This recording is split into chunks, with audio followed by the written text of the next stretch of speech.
There is no Greek. There is no Jew. There is no Naga. There is no khasi. There is no North Indian. There is no South Indian. But we are a new creation in Christ Jesus. A new creation.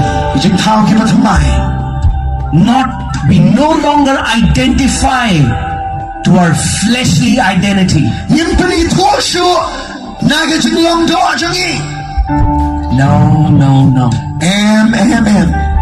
Now, we belong to Jesus. We are sons and daughters of God. What does it even mean to be a son and a daughter of God?